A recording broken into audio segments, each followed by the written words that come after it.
ការបើកសាលារៀននៅជនបទជាការរួមចំណែកលើកម្ពស់ធនធានមនុស្សនិងការអភិវឌ្ឍវិស័យអប់រំតាមតំបន់ជនបទអាជ្ញាធរស្រុកបន្ទាយស្រីខេត្តសៀមរាបបានលើកឡើងថាសប្បុរសជនបានបើកសាលាបង្រៀនដែលឥតគិតថ្លៃជាការចូលរួមចំណែកបណ្ដុះបណ្ដាលអភិវឌ្ឍធនធានមនុស្សនៅតំបន់ជនបទកាន់តែប្រសើរឡើងថែមទៀតនាថ្ងៃទី22ខែឧសភាឆ្នាំ2025នេះលោករិនឡូតអភិបាលស្រុកបន្ទាយស្រីខេត្តសៀមរាបមានប្រសាសន៍ថាការបើកសម្ពោធសាលារៀនអូកូលែនទី2ស្ថិតឃុំខ្នារសណ្ដាយស្រុកបន្ទាយស្រីខេត្តសៀមរាបជាជំហានដ៏សំខាន់មួយក្នុងការលើកកម្ពស់អនាគតកុមារក្នុងតំបន់យើងនិងជំរុញដល់ការអភិវឌ្ឍរយៈពេលវែងសម្រាប់សហគមន៍តាមរយៈការអប់រំលោកអភិបាលស្រុកក៏បានថ្លែងអំណរគុណចំពោះការឧបត្ថម្ភនិងវិនិយោគជាបន្តបន្ទាប់របស់ក្រុមហ៊ុន Kolara Water ដើម្បីការអភិវឌ្ឍសហគមន៍ជាពិសេសសម្រាប់ស្រុកបន្ទាយស្រីផ្ទាល់លោកបានបន្ថែមថាការរួមចំណែកបណ្ដុះបណ្ដាលធនធានមនុស្សនៅតំបន់ជនបទគឺជាការរួមចំណែកអភិវឌ្ឍប្រទេសជាតិដ៏សំខាន់និងអំពាវនាវឲ្យឪពុកម្ដាយបញ្ជូនកូ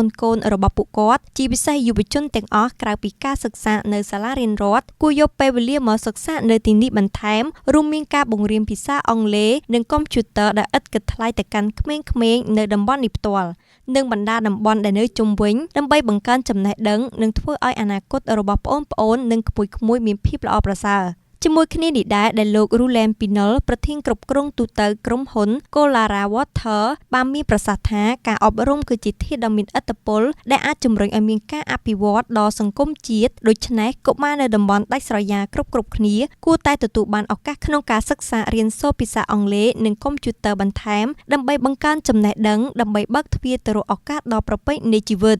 សូមបញ្ជាក់ថាការបើកសម្ពោធសាលារៀនអូកូលែនទី2ស្ថិតនៅភូមិកោះជ្រុំឃុំខ្នារសណ្ដាយស្រុកបន្ទាយស្រីខេត្តសៀមរាបដែលផ្ដល់ការបង្រៀនភាសាអង់គ្លេសនិងកុំព្យូទ័រដែលឥតគិតថ្លៃ